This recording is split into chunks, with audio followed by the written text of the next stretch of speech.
Isang gabing nalasing si Trisha. Nagkayayaan ang buong team nila dahil may katrabaho silang couple na malapit ng ikasal. At isa pa'y nagpakalasing talaga siya dahil sa inis na nararamdaman niya sa boss niyang si Bryant. Dahil inoferan lang naman siya nito na maging bed warmer. Nasaktan siya dahil hindi niya akalaing ganoon ang sasabihin nito sa kanya. Mga katrabaho lang naman niya ang kasama at wala nang iba. Ngunit nagulat na lang siya nang paggising niya kinaumagahan ay nasa kama na siya ng boss niyang si Bryant James Lim, ang CEO ng kumpanyang pinagtatrabahuhan niya, sa itong half Pilipino at half Chinese. Wala na sana siyang balak na ipaalam dito na magkatabi silang natulog. Ngunit may nagpakalat ng litrato nila sa buong press. Dinagsa siya ng sari-saring komento tungkol doon. Kitang-kita kasi sa stolen picture ang buong mukha niya. Kaya wala na siyang maitatanggi pa na hindi siya ang babaeng yun. Napagdesisyonan niyang mag-resign at magpakalayo na lang dahil sa kahihiyang dulot nito. Ngunit hindi niya akalaing ipagkakasundo sila ng mga magulang ni Bryant. Hindi siya pumayag dahil alam naman niyang walang nararamdaman sa kanya ang binata. Mas maghihirap lang siya kung isasakal niya ang sarili sa relasyong wala namang pagmamahalan. Pero paano kung isang araw malaman niyang nagdadalang tao pala siya? Hindi lamang isa kundi dalawa. Nagliligpit na si Trish ng mga gamit niya dahil out na nila. Tumingin siya sa rilong pangbisig. 5:09 na ng hapon nang bigla na lang nagring ang telepono na nasa ibabaw ng kanyang table. Pumasok ka dito, bilisan mo. Nagmamadali at parang wala sa mood na utos ng boss niya, si Sir Bryant James Lim. Chinito ito at masasabi ni Trisha na napaka-pogi at macho. Nakita na kasi niya ang katawan nito noong minsan na maghubad dito ng coat at long sleeve sa mismong harapan niya. At paano nangyari? Siyempre sa kamalasan niya, natapunan niya ito ng kape. Mabuti na lang at hindi ito napaso ng matindi. Pero merong pula-pula sa dibdib nito, kaya nahiya siya kung hindi niya gagamutin. Ang ending, nilagyan niya ng first aid si Sir Bryant, kaso nga lang nanginginig ang kamay niya. Paano ba namang hindi napakahat ng katawan nito, dagdag pa na nasa iisang room silang dalawa lang. At syempre, nakakatunaw din ang titig nito na para bang pasan-pasan ng buong daigdig. Nakakatakot talaga ang mga titig nito at nakakadistract. Mabuti na lang kahit papaano, nasanay na siya dito. Kahit paano lang dahil hindi naman talaga totally nawala ang dark presence nito. Hindi pa nga siya nakakasagot ng oo, binabaan na siya nito. Napakamot siya sa ulo kahit wala naman siyang kuto. Paano ba naman kasi uuwi na sana siya kasi may night out pa sila ng mga katrabaho niyang naging tropa na niya. Palagi naman silang gumagala o di kaya ay nagbabar. Pagbukas niya ng pinto, bumungad sa kanya ang mapanganib na aura. Sir? Tawag pansin niya sa boss niyang busy sa kakatipa sa laptop. Gusto sana niyang diretsong magsalita pero ewan ba niya kung bakit palagi na lang siyang nabubulol. Lalo na kapag nakatingin na ito sa kanya. Masyadong malakas ang impact ng boss ni Trisha sa kanya. Sit. Maiksing sabi nito na hindi niya alam kung bakit. Nagtataka man, wala siyang nagawa. Sumunod na lang siya at hindi na nagreklamo. Pero 1 minuto na ang nakakalipas ay hindi pa rin siya nito binabalingan ng tingin at hindi pinapansin. Sir, may iutos po ba kayo? Hindi po kasi ako mag-OT ngayon. Nahihiya at takot niyang sabi. Why? Tanong nito habang nakasubsob pa rin sa laptop. Natigilan si Trisha. Nagtataka kung bakit why ang isinagot ng sir niya. Po? Taka niyang sabi. Bakit nagmamadali ka? May date ka ba? Diretsahan itong bigkas. Naglikot ang mata ni Trisha dahil sa mariing titig ni Sir Bryant sa kanya. Sa totoo lang, hindi lang naman sa kanya ganoon tumingin ang boss nila. Dahil kahit kanino naman, masungit ito palagit hindi man lang nakuhang umiti. Ngingiti lang ito kapag nandyan ang ina nito. Minsan na niyang nasilayang nakangiti si Sir Bryant at masasabi niyang napakagwapo nito. Lalo kapag nawawala ang mga mata nito dahil sa pagtawa. Do I have to repeat myself, Miss Rehano? Sambit nito at tuluyan nang itinigil ang ginagawa at humarap kay Trisha na hindi mapakali dahil sa mariing titig na binibigay ni Bryant sa kanya. Pinagsalikop ni Trisha ang dalawa niyang palad dahil sa panlalamig nun. Kinakabahan kasi siya every time na magkakaharap sila ng pogi, cold niyang boss. I mean, sir, tinawag niyo po kasi ako, akala ko may iutos o ipapagawa kayo. Pero wala naman po pala. Uuwi na po sana ako. Magalang at marahan niyang sabi habang ang mga mata niya nagpapabalik-balik sa mata ni Bryant at sa mesa nito. Sumandalang binata sa swivel chair bago nag-cross arms. Nai-intimidate si Trisha kaya inayos niya ang salamin niya sa mata upang kahit papaano mawala ang tensyon sa pagitan nila. Ngunit baliwala yun sa nakakapasong titig ng binata. Siya lang ba ang binibigyan nito ng ganoong titig o lahat ng tauhan nito sa company? Payag ka bang maging bedwarmer ko sa loob ng 1 buwan, Miss Rehano? Hindi naaalis ang mariing titig nito sa dalagang hindi mapakali. Hindi niya maintindihan ng boss niya. Ang akala kasi niya, may girlfriend ito dahil madalas dumalaw si Miss Bianca sa office ng binata. Pinapayagan naman ito si Miss Bianca na pumasok sa opisina nito at palagi pa nga itong umaalis na kasama ang dalaga. Kaya bakit nag-o-offer ang binata sa kanya? Kung ganoon na may girlfriend naman ito. Parang bigla, pumait ang panlasa ni Trisha. Akala kasi niya ay marespeto ito pero hindi pala. So kung papayag siyang magkaroon sila ng affair, paano ang girlfriend nitong si Bianca? Hindi ba nito naiisip na masasaktan ng babae? At isa pa, hindi ba na ibibigay ni Bianca ang pangangailangan ng binata? Maraming katanungan na pumapasok ngayon sa isipan ni Trisha, pero mas nananaig ang inis sa kanya. Akala kasi niya ay iba si Sir Bryant kumpara sa mga kalalakihang nakilala niya. Crush pa naman niya ang binata at hinahangaan sa kagwapuhan at loyal nito sa nobyang si Bianca, pero hindi pala.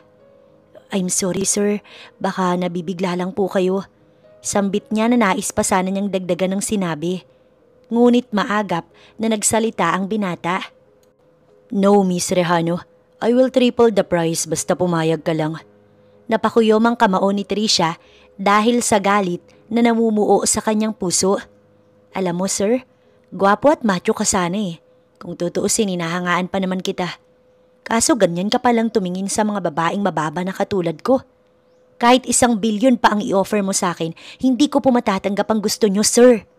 Hindi po pinagbibili ang katawan ko. Pasensya na po pero pwede na ba akong makaalis?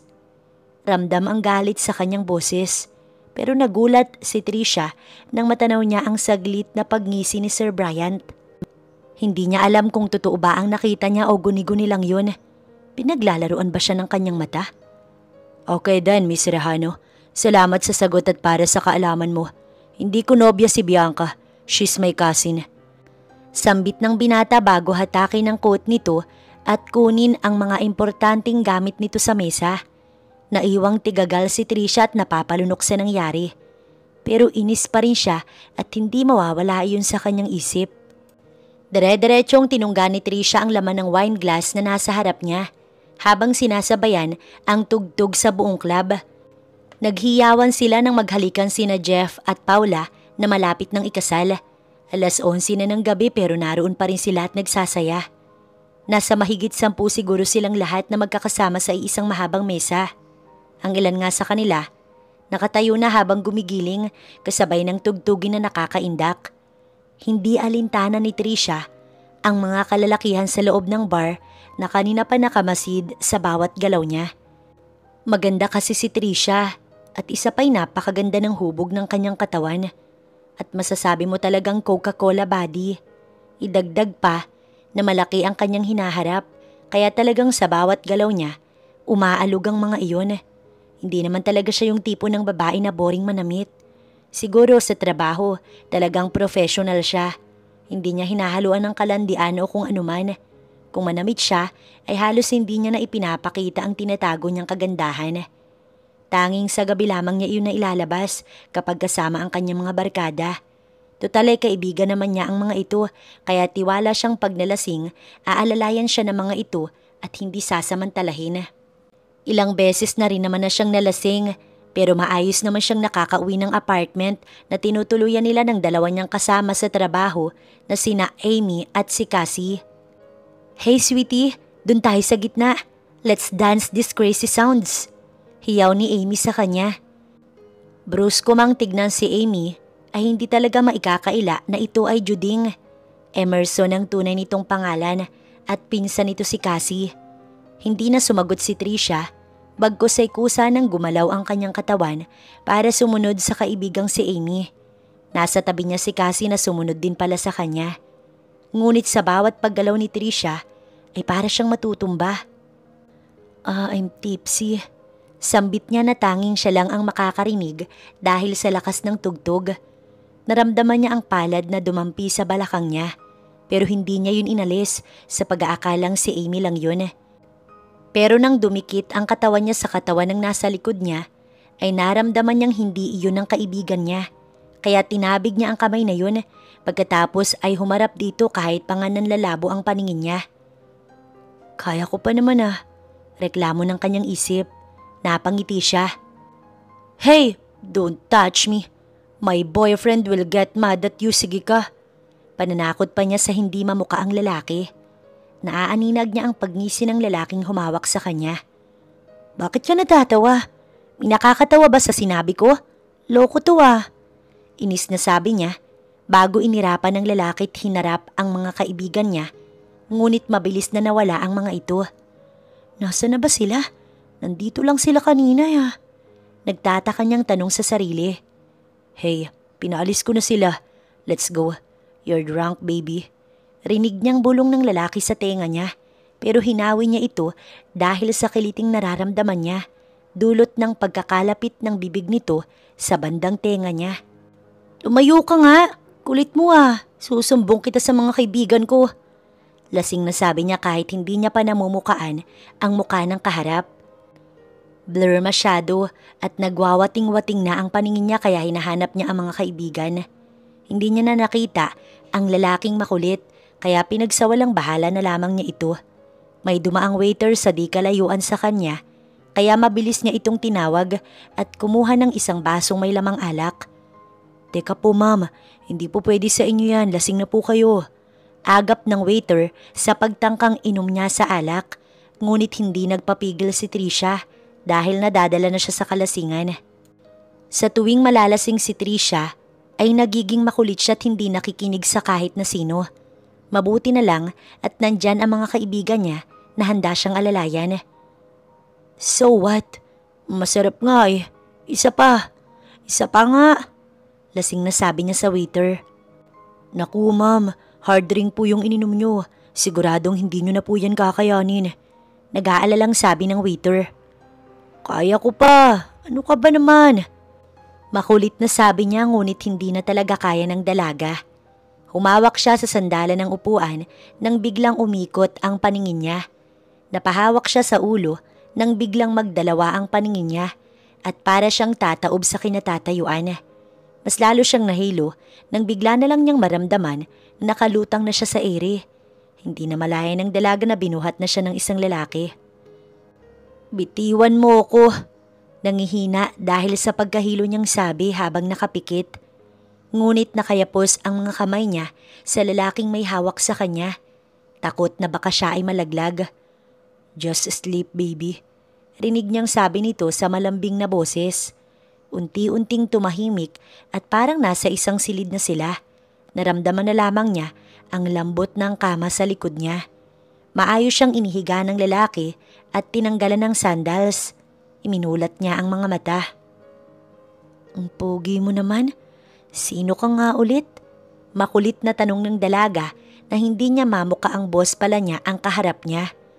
"Sleep, baby, or I'll kiss you." Nananakot na sabi nito sa makulit na dalaga. "Kiss? Ha? Hindi ko pa nararanasan yan. Sarap ba yun? Try natin." Wala sa sarili niyang wika. Hindi niya alam na unti-unti nang nagiinit ang katawan ng binata. Lalo pa at nakalitaw ang buong hita ng dalaga sa harap ng binata. Wala sa sariling hinalikan ni Bryant ang dalaga. Wala sa sarili si Trisha para pigilan ng binata. At ang tanging gusto ng katawan lamang niya ay ang sinunod niya. Nadala na rin siya sa mainit na halik ng binata sa kanya. Hindi niya alam na yun pala ang pagsisisihan niya paggising niya kinaumagahan. Wala na rin sa tamang pag-iisip si Bryant para pakawalan pa ang dalaga. Alam niyang mali dahil wala sa tamang pag-iisip ang dalaga. Pero hindi niya na mapigilan ang sarili na hindi galawin ang dalaga dahil sa angking ganda nito. Matinding kirot sa ulo ang nagpagising kay Trisha 4:00 ng madaling araw. Mabigat ang katawan niya na para bang hindi siya makahinga ng maayos. Dahil madilim, kinapa niya ang paligid para makatayo. Hindi na siya makatulog dahil sa sakit ng ulo na nararamdaman niya ng mga oras na yun. Pero nanlaki ang mata niya at kinabog ng malakas ang dibdib niya dahil sa pakiramdam ng katawan niya ngayon. Kumikirot ang baba niya na para bang pinasakan ng kung ano at maging ang balakang niya at mga hita, napakasakit ng mga kalamnan. Napahawak siya sa ulo ng kumirot yun, lalo dahil sa pag-iisip niya. Naupo siya kaya naramdaman niya ang mabigat na nakapatong sa tiyan niya na nalaglag sa hita niya nang tumaas ang katawan niya. Hinawakan niya iyon na ikinagulat niya lalo. "Kamay!" bulong niya. Nagmamadali siyang lumayo sa kama. Nawala sa isip niyang masakit nga pala ang buo niyang katawan. Napayuko siya habang hawak ang magkabilaan niyang tuhod dahil sa sakit ng pagkababae niya at balakang. Aray! Mahina niyang daing na ipinagpapasalamat niyang hindi nagising ang kung sino man nakatabi niya sa kama. Hinanap niya ang switch ng ilaw at nang buksan niya, mukha ng boss niyang CEO na si Bryant James Lim ang nabungaran niyang nakahiga sa malawak na kama. Napahawak sa dibdib si Trisha dahil sa panlulumo. Hindi pwedeng mangyari to. Sigaw ng kanyang isipan. Sari-saring tanong at eksena ang pumapasok ngayon sa isip ni Trisha. Anong ginawa mo, Trisha? Galit na singhal niya sa isip. Napasabunot siya sa sariling buhok ngunit nanlalamig na siya dahil wala siyang kahit na anong saplot sa katawan niya. Dinampot niya ang mga nagkalat na damit niya sa ibaba ng kama na walang ginagawang ingay. Ayaw niyang malaman ni Bryant na may nangyari sa kanila. Sana lang hindi nito nakilala ang nakaniig nito kagabi. Dalangin ni Trisha. Hinanap rin niya ang bag niya at cellphone, ngunit wala yun sa buong kwarto. Hindi siya pwedeng umalis ng walang pera dahil wala siyang pamasahe sa taxi. Lumabas na siya ng condo unit ni Bryant James Lim. Nang makita niya ang wallet nito kanina sa bedside table, kinuha niya ang bariyang nakita roon at kahit labag sa loob niya na kunin yun, pikit mata na lamang niyang dinampot para makauwi na siya nang hindi nagigising ang boss niya. Saan ka ba galing kagabi? Hindi ka namin kasabay umuwi. Akala namin na paano ka na. Saan ka ba kasi nagpunta? Bungad ni Amy sa kanya na parang isang ina habang si Cassie naman nag-aalmusal na. Nakapamewang pa si Amy na nakaharap sa kanya sa di kalayo ang upuan. Dahil maaga siyang nakauwi kanina, nag-prepare na lang siya ng almusal nila para paggising ng dalawa ay makakain na sila. Sa totoo lang hindi niya alam ang dapat na sabihin, pero kung hindi niya sasabihin, wala naman siyang ibang mapagsasabihan kundi ang mga ito lang. Inihanda niya ang sarili upang magkwento. Meanwhile, ano? Magkasabay na halos pasigaw ng dalawa. Matapos niyang maikwento ang lahat, napayuko siya at hindi alam ang dapat na sabihin. Diyos ko, bakla ka ng taon. Bakit si Sir pa? Sa lahat ng lalaki na pwedeng maka one night stand mo, yung CEO pa talaga ng company na pinagtatrabahuhan natin. Nalulokang sambit ni Amy. You're doomed, friend. Wika naman ni Cassie. Hindi ko rin alam kung paano nangyari na nagkasama kami. At worst, sa iisang kama pa talaga. Sumama ba ako sa kanya o hindi ko talaga alam. Naiinis na sinabunutan pa niya ang sarili. Pero bakla ka. Dakshi ba si Sir Lim? Excited na tanong ng baklang si Amy. Kung kanina lang ay makaasta ito na parang concerned.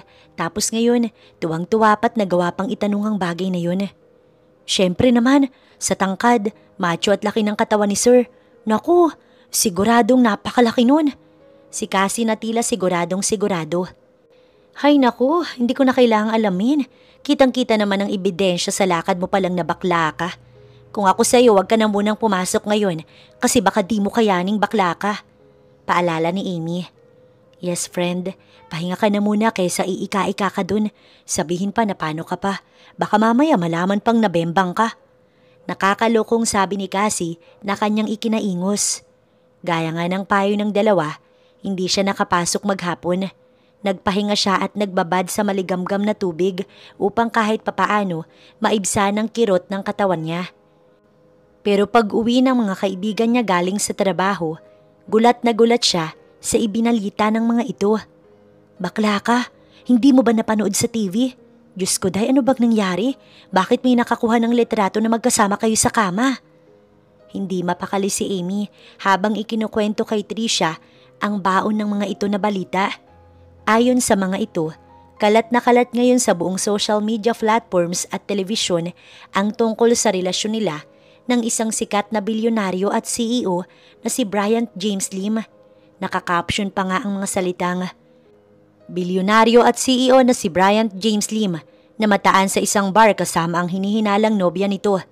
Nakuhanan din ng mga litrato sa loob ng condominium unit ni Mr. Lim at magkatabi sila sa iisang kama. Nanlaki ang mata ni Trisha sa balita at napahawak sa bibig dahil sa gulat. Iiling-iling na sumagot siya kay Amy. Niyakap naman siya ni Cassie na nag-aalala sa kanya. Ang ipinagtataka ko lang ay kung bakit pati sa kama ay may kuha kayong litrato. Hindi kaya may kasama sa kondo si Mr. Lim at siya ang kumuha ng litrato sa inyo ng gabing yun? Sambit ni Amy sa naisip na pwedeng kumuha ng litrato sa kanila ng gabing yun. Hindi niya alam. Pwede ngang ganun ang nangyari pero ano kaya ang naiisip ngayon ng boss nilang si Sir Bryant? Alam na ba ito ni Sir Lim? Nag-aalala at bakas ang takot sa boses ni Trisha. Sa palagay namin ay alam niya. Baka gumagawa na yun ng paraan para mawala ang lahat ng balita at larawan na magkasama kayo. Huwag kang mag-alala, hindi mo naman ginusto ang nangyari. Si Cassie na patuloy ang paghaplos sa likod ni Trisha. At dahil wala nang maihaharap si Trisha sa lahat ng katrabaho nila, naisip na lamang niyang mag-resign. Balak niya ngayong pumunta sa company para formal na magpasa ng resignation letter sa boss niya. Hindi nga lang siya mapakali dahil magkakaharap sila ng binata.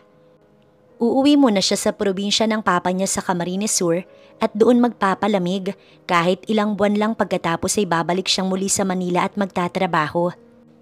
Suot ang hapit na black skirt at white long sleeve na itinakin niya at pinatungan lamang niya yun ng cardigan upang hindi makita kahit papaano ang itim niyang bra sa loob. Hanggang tuhod ang haba ng skirt niya. Hindi naman kasi siya sanay na maiksi ang suot kapag nasa trabaho. Pinarisan niya lang yun ng 2-inch sandals at inilugay lamang niya ang mahabang buhok. Pagkatapos ay pinusod ang bandang taas ng buhok niya banda sa noo. Foundation at lip tint lang ay ayos na siya. Dala ang mga gamit at resignation letter, nilisan niya ang apartment. Good morning, Ma'am Trisha. Bati ng security guard sa kanya. Napayuko siya bagong umiti at bumati din dito. Pagpasok niya sa loob ng building ay hindi maiwasang hindi mailang si Trisha dahil sa samot-saring reaksyon at komento ng mga empleyado sa buong building. Rinig man niya ang mga sinasabi ng mga ito pero pinagsawalang bahala na lang niya yun kahit pa nanlalamig na ang kanyang mga palad. Huminga siya ng malalim bago kumatok sa pinto ng opisina mismo ng CEO. Come in.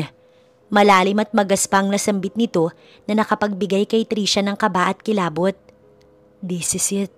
Pagpapalakas ng loob niya sa sarili. Sir? Bungad niya sa kabadong tono. Pilit man niyang tatagan ng sarili. Nawawala siya sa konsentrasyon. Mula sa pagkakaharap ng binata sa glass wall nito na tanawang katabing building at iba pang kalapit na bahagi, ay dahan-dahan itong humarap sa kanya. Malalim at maotoridad ang bawat titig nito sa kanya. Ngunit may nakitang kislap si Trisha sa mga titig ng binata na mabilis din namang nawala. Sit down, Miss Rehano. Baka mangawit ang legs mo sa pagtayo. Wika nito na pinasadahan ng kabuuan ng dalaga. Napalunok si Trisha dahil nahuli niya ang ginawang paghagod nito sa kabuuan niya.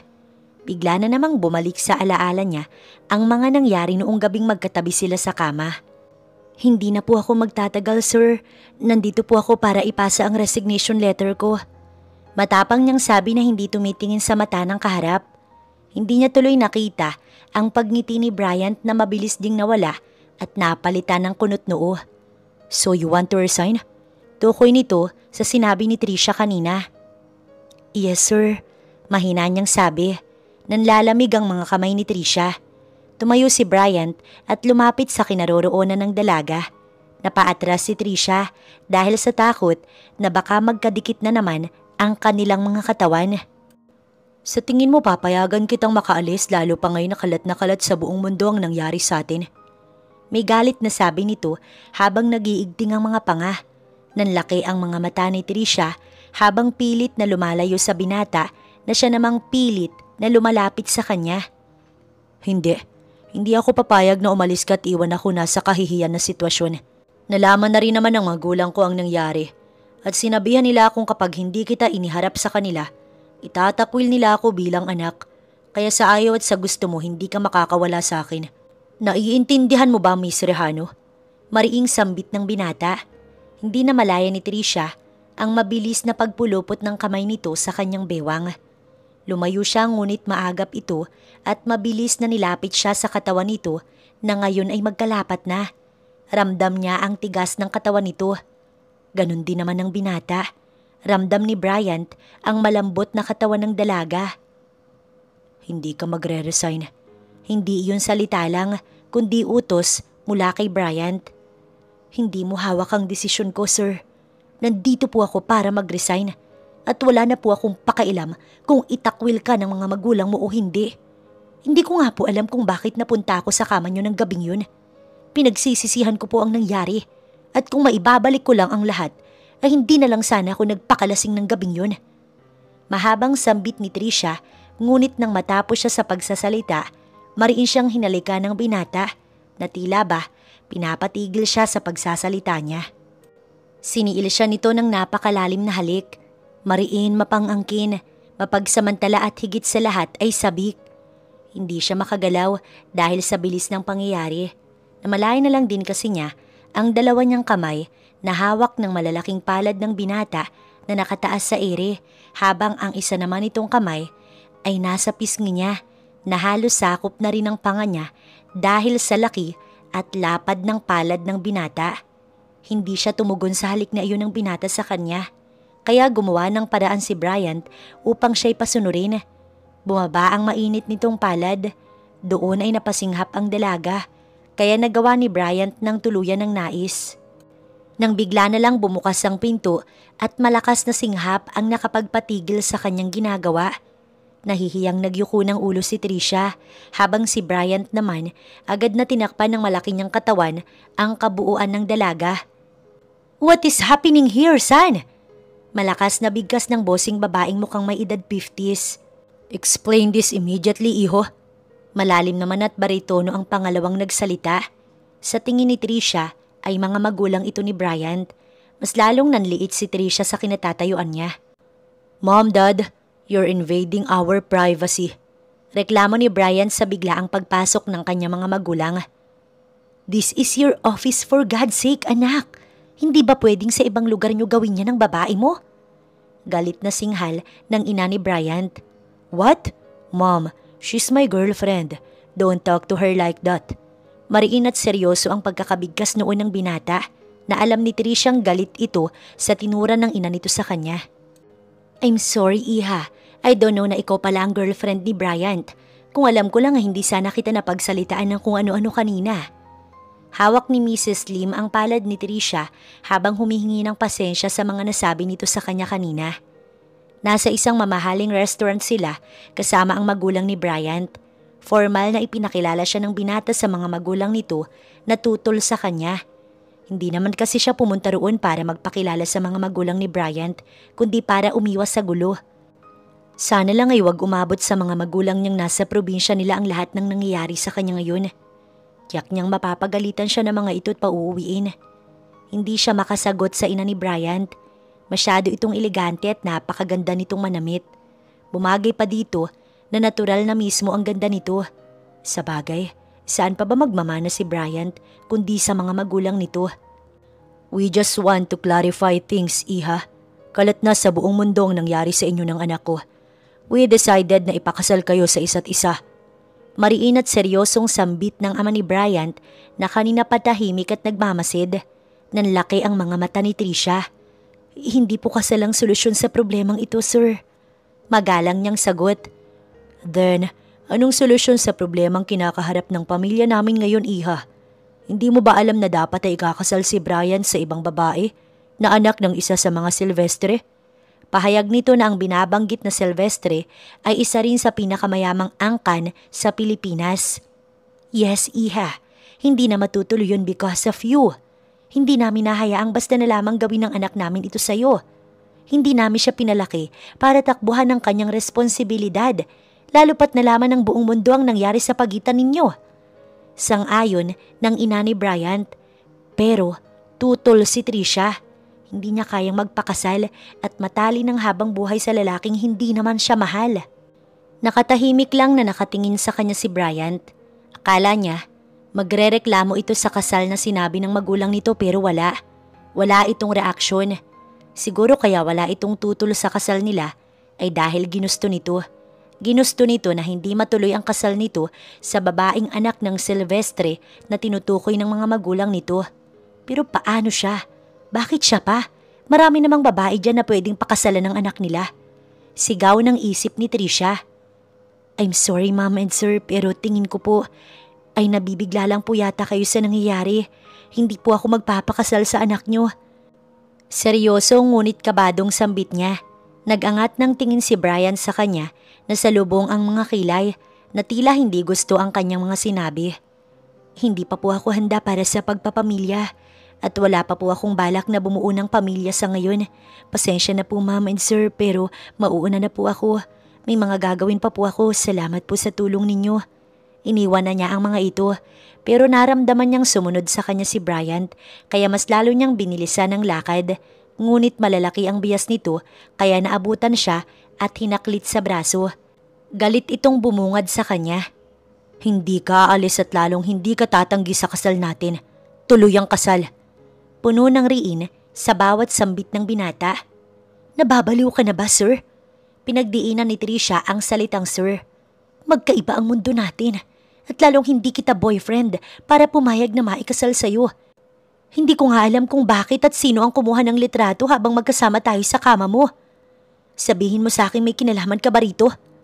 Galit na ako sa niya sa binatang natigilan sa kanyang sinabi. Wala akong alam sa mga sinasabi mo. Depensa nito pero may parte kay Trisha na hindi naniniwala sa sinabi nito. Alam mo, tigilan mo na ang panggugulo sa buhay ko. Please lang, layuan mo na ako. Pagod na sabi niya bago muling tinalikuran ng binata. Pero makulit talaga si Bryant at muli nitong hinablot ang kanyang braso.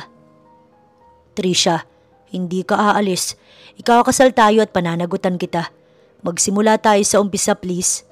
Nagsusumamo ang mga mata ng binata habang nakatitig sa kanyang mata. Umiling-iling siya. Hindi siya naniniwalang ganoon lang kadaling sabihin ng mga yun na magsisimula sila sa simula. Ni hindi nga ito humingi ng pasensya sa kanya pagkatapos ng nangyari sa kanila ng gabing yun at hindi man lang ito nagpaliwanag kung bakit magkatabi sila sa kama nito. Iba na lang ang ayain mo ng kasal, sir. Hindi tayo bagay sa isa't isa. At kung pipilitin lang natin ang mga sarili natin ay makakasal lang tayo pareho sa kasal na hindi naman natin ginusto pareho. Paliwanag niya habang pilit na inaalis ang kamay nito sa kanyang braso. Sigurado ka bang ayoko nito? Kaya nga ako nandito sa harap mo. Nagmamakaawa na ikasal tayo dahil ginusto ko ito. Kung hindi ko ito ginusto, hinayaan na lang sana kita't nagpakasal ako sa ibang babae.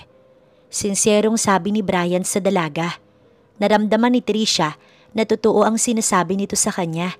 Dahil nang matitigan niya ang mga mata ng binata, nakita niyang nagsasabi ito ng totoo. May parte kay Trisha na gustong maniwala sa mga sinasabi ng binata sa kanya. Pero nagdadalawang isip siya kung maniniwala ba o hindi dito. At isa pa hindi naman niya mahal ang binata para pumayag na maikasal dito. Oo, mahalaga nga sa kanya ang kanyang virginity. Pero nakasalalay din dito ang kanyang kalayaan. Hindi din pwede na basta na lang silang ikasal, gayong hindi pa alam ng mga magulang niya ang nangyari ngayon sa kanya. Umuwi siyang wala sa sarili. Napansin ng dalawa ang pagkakatulala niya, kaya agad siyang dinaluhan ng mga ito pero wala siya sa mood para makipag-usap. Dahil para siyang pagod na mga sandaling yun ay hindi siya nakipag-usap kay Amy at Cassie. In-excuse niya ang sarili dahil kailangan niyang magpahinga. Para kasing patang-pata ang kanyang isip at katawan. Hinabol pa siya ng dalawa upang alamin kung anong nangyari pero hindi na siya sumagot at parang walang narinig na pumasok na lamang siya sa silid. 1 linggo na siyang nagkukulong sa silid niya dahil wala siyang lakas para lumabas. Nag-aalala na ang dalawa niyang kaibigan sa nangyayari sa kanya. Pero sinabi niya sa mga ito na wag nang mag-alala dahil ayos lang siya. Pero kinaumagahan, nagising siya sa sunod-sunod na tunog mula sa cellphone niyang nasa gilid ng kanyang kama. Agad niyang dinampot at sinagot ang tawag. Hello? Kagigising niya lang kaya parang walang lakas ang boses na lumabas sa bibig niya. Hello? Is this Trisha Rejano? Tanong ng nasa kabilang linya. Around 50 ang boses nito at babae ang nagsalita. Nangunot ang kanyang noo. Sino po sila? Nagtataka niyang sabi. Napabangon tuloy siya bigla. Iha, ako ito ang mami ni Bryant. Pagpapakilala nito. Mas lalo siyang nagkaroon ng interes sa narinig niya. Anong meron? Bakit gusto siyang makausap ng ina ng boss niya? Lumayo na nga siya sa anak ng mga ito at sinabing hindi na siya magtatrabaho dito. Ma'am, nagpasa na po ako ng resignation letter kay sir, kaya hindi na po ako pumapasok kung yan po ang nais ninyong sabihin sa akin ngayon. Agap niya sa sasabihin ng ginang. No, iha, hihingi sana ako ng pabor sa iyo. Malumanay na sambit ng ginang sa eleganteng tono. Noong nakita niya ito noon, namangha siya sa ganda nito. Napakaganda nito kahit pa may edad na. Hindi rin naman papahuli ang ama ni Bryant, lalo pat dito yata nagmana ang binata dahil dominanting tignan at nakakatakot ang aura. Masyado kasi itong seryoso at parang lagi lang nakadiretso ang mga kilay. Ano po ba yun, ma'am? Tanong niya nang may pag-iingat. Gusto ko sanang sabay tayong mag-lunch ngayon. Yun ay kung maaari lang naman. Sabi kasi ako sa babaeng anak, kaya gusto ko sanang mapalapit sa'yo. Huwag kang mag-alala kung iniisip mo na pipilitin kita para sa anak ko'y nagkakamali ka. Gusto ko lang talagang maranasan na magkaroon ng babaeng anak. Actually, iha, noong una kong meet sa'yo ay talagang nainis ako. Kasi sa office kayo ng anak ko nagmi-make out. But when I knew you at the restaurant, napaisip ako. You're beautiful and soft-spoken. I know na nagalit ka because of what happened between you and my son, pero labas naman kami doon ng asawa ko. Relasyon ninyo yan ng anak ko, so please, iha, just this once. Nakikiusap ang tono nito. Pumasok sa isip niya ang pangyayari sa opisina ni Bryant nang mahuli sila ng magulang nito. Namula ang pisngi niya habang nakatapat pa rin ang cellphone sa kanyang tenga. Inalis niya ang bikig sa kanyang lalamunan bago nagsalita. Sige po ma'am, pupunta po ako pero please po, wag na po sanang malaman ito ni Sir Bryant. Nakikiusap niyang sabi. Yes, oo naman iha, hindi ko sasabihin, hihintayin kita, okay? Tuwang-tuwa na sabi nito na parang tili na nga sa pandinig ni Trisha. Napangiti nang wala sa sarili ang dalaga dahil nadala siya sa saya ng mami ni Bryant. The call ended.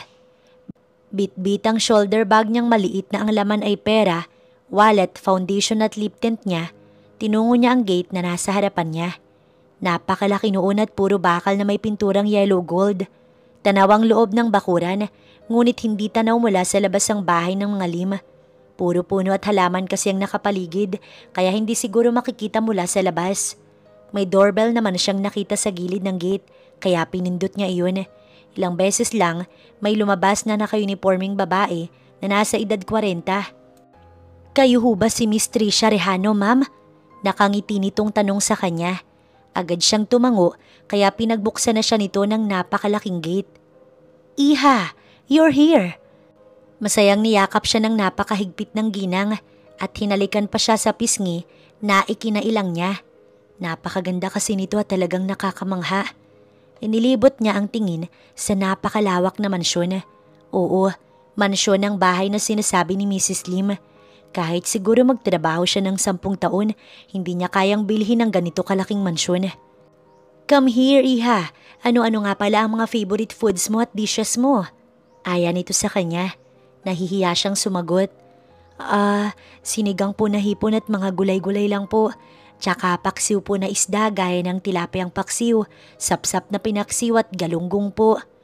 Parang nangingislap pa ang mga mata niya nang maalala ang luto ng kanyang ina nang nasa probinsya. Miss niya na kasi ang luto nito. Ganoon ba? Nakangiting sabi nito na titig kay Trisha. Kung ganoon, ay ipapaluto ko kay Sol ang mga yan sa susunod na bisita mo, iha. Halika't maupo ka. Aya nito sa kanya sa malawak na lamesa sa dining area ng mansyon. Pasensya na po ma'am pero hindi na po siguro ako makakapunta sa susunod na mga araw. Maingat ang pagkakabigkas niya ng salita. Kunot noong nagtanong ang ginang.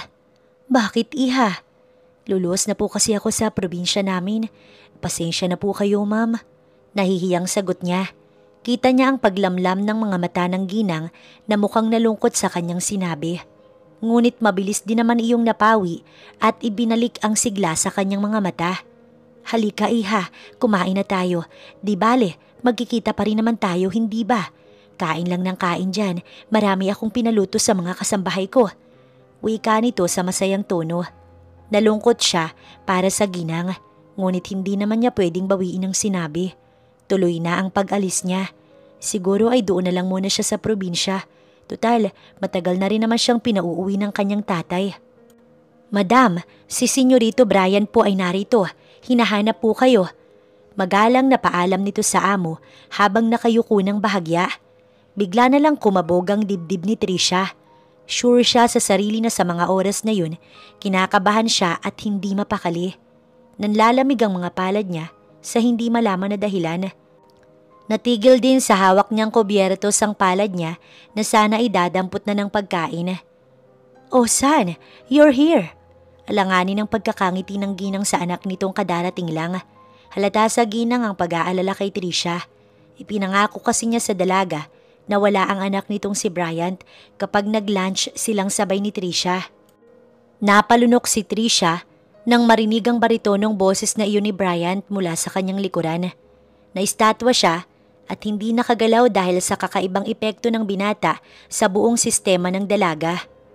Mom, he said in a baritone voice. Anak, maaga ka yatang umuwi. Wala ka na bang gagawin sa opisina mo? Tanong ng ginang na may pagtataka. Paano kasi ngayon lamang nagkataon na umuwi ang anak? Kadalasan kasi ay alas 5 o alas 6 na ito nakakauwi galing sa company. Minsan pa nga ay sa kondo nito siya umuwi at kung minsan naman nagiinuman ito kasama ng mga kaibigan. Tumayo ang ginang upang salubungin ang anak nito. Hindi alam ni Trisha kung ano ang gagawin niya. Tatayo ba siya o mananatili na lang sa kanyang upuan? Mukhang hindi rin naman siya nito napansin.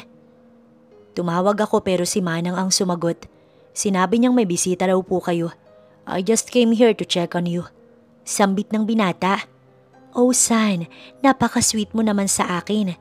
Ano ka ba? Si Trisha lang naman ang bisita ko. Tsaka hindi naman ako mapapano dahil marami namang mga kasambahay. Sagot ng ina nito. Ma'am, alam mo namang high blood ka at nahihirapan sa paghinga kong minsan. Sabi ng doktor, huwag ka munang magpapagod. Wika ni Bryant, ngunit natigilan din siya nang pumasok sa isip niya ang pangalang binanggit ng ina. Mabilis na lumibot ang mga mata ng binata upang hanapin ang dalaga. Gusto niyang siguruhin na naroon nga si Trisha. Napansin naman ni Mrs. Lim ang pagiging malikot ng mga mata ng anak niya. Napangiti siya sa naiisip. Trisha iha, si Bryant maaari ba siyang sumabay sa pananghalian natin? Malumanay na paalam ng ginang sa dalagang hindi gumagalaw sa kinauupuan nito. Kahit labag sa loob ni Trisha, nilingon niya ang ginang, ngunit kay Brian tumama ang kanyang mga mata. Huli na para magbawi ng tingin dahil napako na ang tingin niya sa binata. Opo, pwede naman ho ma'am. Bahay niyo naman po ito. Bisita lang po ako. Nahihiya at sari-saring emosyon ang nakapaloob sa bawat bigkas niya sa mga iyon. No iha, you're a part of the family. Diba I told you na wala akong anak na babae? Mula ngayon na ikaw na ang kikilalanin kong anak na babae. Ituturing na kitang anak ko. Nakangiting tura ng ginang. What? Mom, no. Hindi mo siya pwedeng maging anak. Inis na sabi ni Bryant. Son, I just want to feel na may anak rin akong babae. Bakit ba kasi hindi ako nagkaanak ng babae? 3 mga lalaki. Pinalungkot ng ginang ang tono. Hindi alam ni Trisha kung maiinis sa sinasabi ni Bryant. Ma'am, ayokong maging kapatid si Trisha. I want her to be my wife, not as a sibling. Makahulog ang sabi ni Bryant. Napatigil si Trisha dahil sa narinig niya. Oh, is that so, son? Kung papayag lang sana si Trisha na maikasal sa iyo, magiging masaya ko. Dalangin ni Mrs. Lim na magkasalikop pa ang mga palad. Magkasabay na tumingin ang mag-ina kay Trisha. Hinihintay ang sagot niya. Ma'am, pwede na po ba tayong kumain? Nagugutom na po kasi ako. Pag-iiwas niya sa tanong ng ginang, palihim siyang nakahinga ng maluwag nang daluhan ng mga ito sa hapag. Tahimik silang nagsimulang kumain habang nagkukwentuhan ng mag-ina. Nagkukwentuhan sa mga ginagawa ng mga ito sa buhay at kung minsan kinakausap siya pero tango at opo lang ang sagot niya palagi. Madalas din niyang nahuhuli si Bryant na nakatingin sa kanya. Nagulat pa nga siya nang ipaghimay siya nito ng hipon. Nahuli din niya si Mrs. Lim na lihim silang kinukuhanan ng litrato. Ngunit huli na dahil marami na itong nakuha sa kanila. Hinayaan na lamang niya't hindi pinansin. Nagpasalamat siya kay Bryant at muling kumain. Iha, sana next time sumama ka naman sa akin. Magbanding tayo, mag-shopping, libutin natin ang mga mall. Ayos ba yun? Masayang sabi ng ginang. Kapag po nakabalik na siguro ako dito galing sa probinsya. Napasulyap siya kay Bryant na nakapamulsa. Madilim ang mukha nito at gumagalaw ang panga. Natakot tuloy siya bigla sa itsura ng binata kahit pa hindi naman ito sa kanya nakatingin. You're leaving? Magaspang na sabat ni Brian na kanina patahimik. Parang galit at labag sa loob nito ang ideyang aalis si Trisha. Nasa labas sila ng mansyon. Aalis na kasi siya at ihahatid ng driver ng mga Lim. Pero nagpresenta si Bryant na isasabay na lang siya nito dahil aalis din naman ito. Wala siyang nagawa kaya pumayag na lang siya, lalo pat kagustuhan din ng ginang. Magbabakasyon lang siguro. Wala rin naman kasi akong trabaho dito. Tsaka miss ko na yung pamilya ko kaya gusto ko na ring makauwi. Gamit ang maliit na boses, sinagot niya ang tanong ni Bryant. Madam, may tawag po kayo sa telepono. Biglang dumating ang katulong.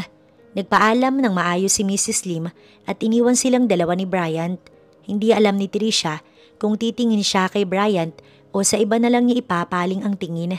Masyado kasing malalim at nakakakaba ang mga titig ng binata kaya hindi niya alam kung titingin din ba siya dito. Hindi mo ko tatakasan, Trisha. Ikakasal ka sa akin at hindi ka makakatanggi. Possessive na sabi nito na ikinabaling ng tingin niya sa binata. Pwede ba? Hindi mo ko pag-aari para sabihan mo ko ng ganyan. Ayokong ikasal sa'yo kaya tigilan mo na ang kakasabi niyan. Nababaliw ka na. Napaatras siya ng dahan-dahang lumapit sa kanya si Bryant. Wala ka magagawa dahil sa akin ka lang.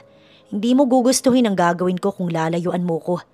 May pananakot sa tonong sabi ni Bryant. Hindi nagpatinag si Trisha at inilapit din niya ang mukha sa binata.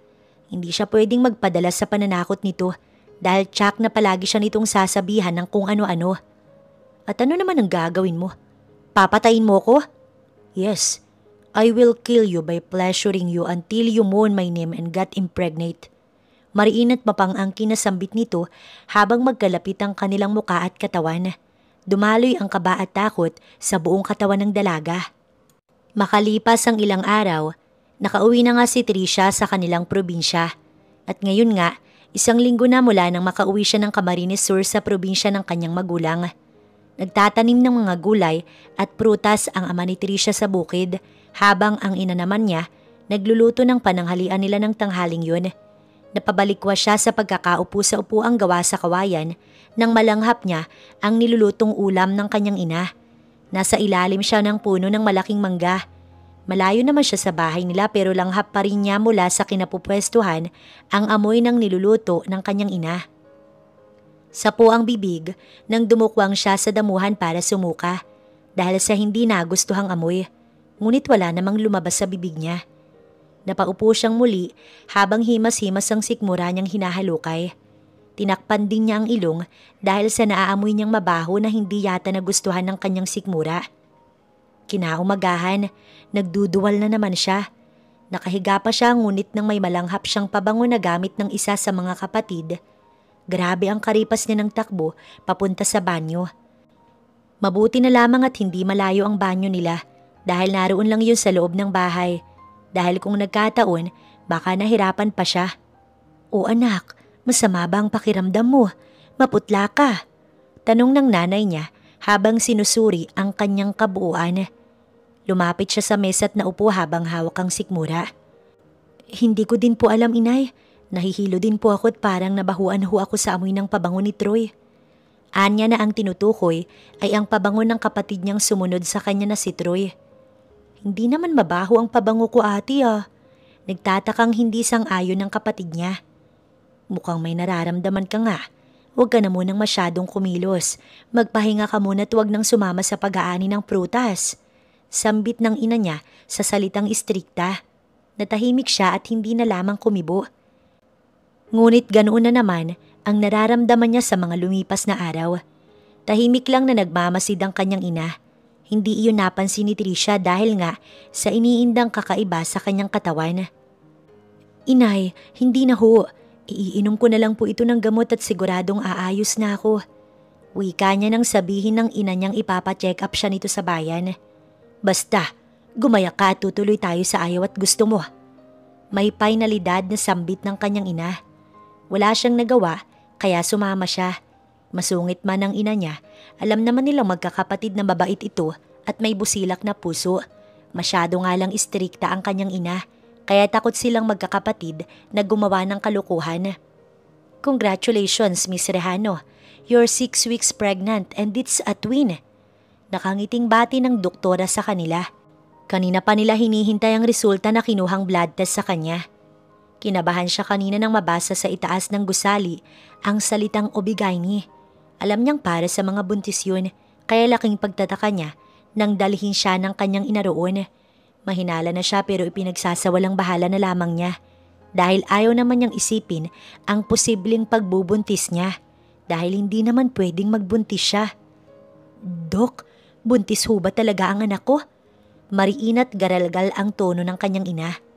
Wala sa sariling napaluha si Tricia. Hindi niya kasi akalaing mangyayari ang kinatatakutan niya.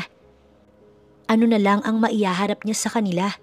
Marami pa naman ang tsismosa sa baryo nila, kahit pa nga magkakalayo ang mga bahay. Napatakip sa bibig ang ina ni Tricia na si Patrice nang ulitin ng doktor ang mga sinabi nito kanina. Maayos naman daw ang bata sa sinapupunan ni Tricia ayon sa doktor. "Nay, pasensya na po kayo. Hindi ko po ginusto ang nangyari." Humihikbing sabi ni Tricia. Nakalabas na sila ng klinik at nasa patok na silang mag-ina na naglalakad habang naghihintay ng tricycle na darating. Sinubukan niyang habulin ng ina. Hinawakan niya ito ng marahan sa braso upang makapag-usap sila at makahingi siya ng tawad sa nagawang kasalanan. "Nay, alam ko pong galit kayo. Humihingi po ako ng pasensya sa katigasan ng ulo ko." Lumuluha pa ring sambit niya sa mababang tono. Naka-side view ang ina niya sa kanya habang nakaharap ito sa kalsada. "Tumigil ka. Makakasama yung pag-iyak mo sa bata." Matatag na salita nito kumpara kanina nagaralgal ang boses. "Bukas ay pupunta tayo sa center para magpalista ka. Kailangan mo nang mag-ingat mula ngayon dahil hindi ka na nag-iisa sa katawan na yan." Hindi nakangiting saad ng kanyang ina. Alam ni Tricia na nasaktan niya ang kanyang ina. Ngunit kahit ganoon ay may pakailam pa rin ito sa kanya at sa batang dinadala niya. Pagdating sa kanila, pinagpahinga siya ng kanyang ina habang ito naman ay nagluto ng pananghalian nila habang hinihintay ang kuya niya at ang ama na umahon sa pag-aani ng mais. "Nasa na nga man yan?" Gulat na napabaling si Tricia sa pinto nang magsalita roon ang ina niyang hindi niya namalayang naroon pala. Naupo siya bago ito hinarap.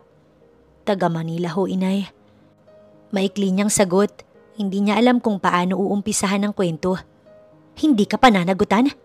Nakataas ang kilay nito habang nakahawak sa magkabilang bewang. "Nay, boss ko po ang ama nito." Ayoko po na makasalagad sa kanya. Magagalit po kayo sa akin, tsaka hindi ko na po matutupad ang ipinangako ko na pag-aaralin ng mga kapatid ko kapag naghabol pa ako't ikinasal sa kanya. Nakayuko niyang sabi habang unti-unting tumutulo ang kanyang mga luha. Nag-iisip ka ba, Trisha? Singhal ng ina niya na kanyang ikinagulat. Hindi niya inaasahang magtataas ng boses ang ina niya sa kanya. Palagi kasi itong kalmado at hindi man lang marunong sumigaw kahit pa nga istrikta at hindi palaging nakangiti. Ano na lang ang sasabihin mo sa anak mo kapag lumaki ang mga yan? Nawala silang ama dahil hindi mo ginusto na maikasal ka sa ama nila? Bakas ang inis sa mga mata ni Patrice. Napayuko si Trisha. Mayaman ho sila, inay. Malaking iskandalo ho ang nagawa ko. Natakot akong baka malaman niyo kaya umalis ako ng Manila. Nabalita ang nangyari sa amin ni Sir Bryant na dapat ay ikakasal sa isa sa mga anak ng business partner na mga magulang ni Sir Bryant. Hindi na ho ako naghabol dahil ayoko maikasal na walang pagmamahalan. Pagkakamali lamang po ang lahat ng gabing may nangyari sa amin. Lalasing ako at hindi ko na alam ang nangyari sa pagitan namin.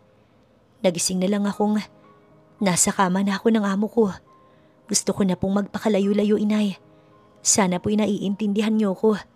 Mahaba niyang paliwanag. Lumipas ang ilan pang mga buwan, palaki na ng palaki ang tiyan ni Trisha. Hindi na kaya pang itago sa mga tao na talagang buntis siya. Nasa labas siya ng bakuran nila habang nagwawalis ng paligid. Puro dahon kasi ng mangga at may ibang mga kalat sa harap ng kanilang bahay. Wala ang kanyang ina ng maagang namalengke para sa pananghalian mamaya. Hala, totoo nga pasing, buntis nga ang anak ni Patrice. Napaangat ng tingin si Trisha nang marinig niya ang usapan na iyon ng tatlo nilang kapitbahay. Napataas ang kilay niya dahil sa tinura ng mga ito. Sabi na nga ba di ba tama ako? Kaya nga hindi ko nakikitang lumalabas yan kasi nga'y buntis na. Ang sabi pa nga ng anak kong si Ninya, nabalita yan sa TV. Kabit daw yan noong mayamang lalaki na ikakasal na sana. Dagdag naman ang isa pang kasamahan ng mga ito. Nagsalubong ang kilay niya dahil sa inis mula sa naririnig niya sa mga ito. May problema ho ba kayo sa akin? Bakit? Kayo ho ba ang magbubuntis at magpapalaki sa iluluwal kong sanggol? Kung wala naman ho kayong maiaambag sa buhay ko, wag ho kayong gumagawa ng kwento. Bakit, Aling Gara? Hindi mo ba alam na kabit din ang anak mo? Pinangangalandakan pa nga niya sa school noon na mayaman ang boyfriend niya. Yun pala kabit ng kapitan natin. Sa galit niya ay pati ang anak nito na damay na sa usapan. Wala siyang pakailam kung may maibunyag man. Sigurado naman na alam naman talaga nito ang ginagawa ng anak nito.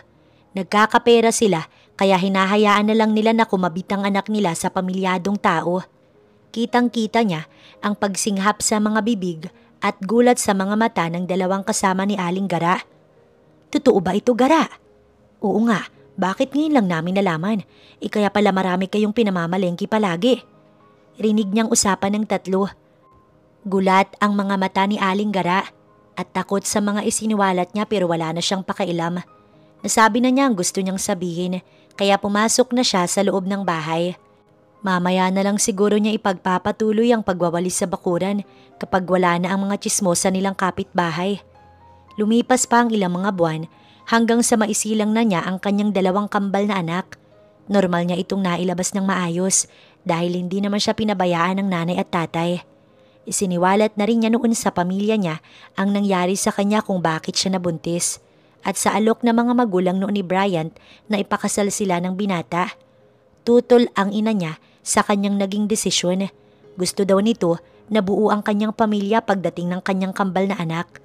Mahirap daw makaranas na hindi buo ang pamilya dahil balang araw magtatanong ang mga bata kung nasaan ang ama at sino.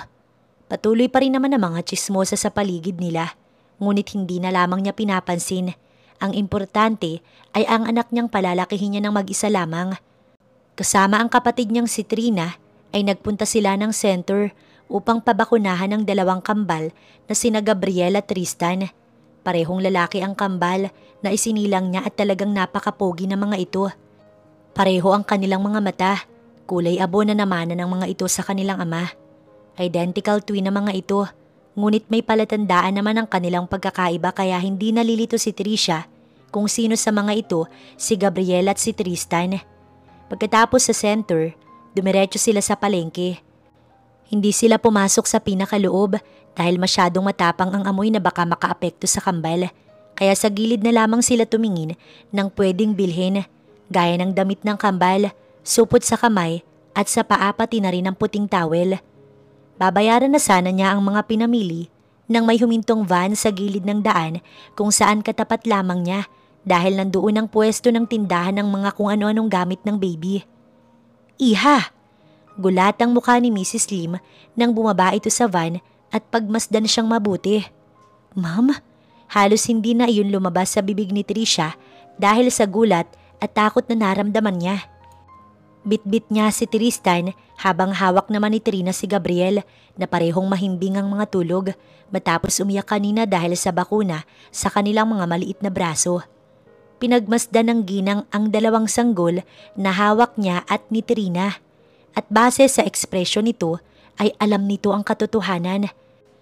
Ipinagdarasal niya na sana hindi dumilat ang mga bata upang hindi malaman ng ginang na si Bryant na anak nito ang ama ng mga sanggol.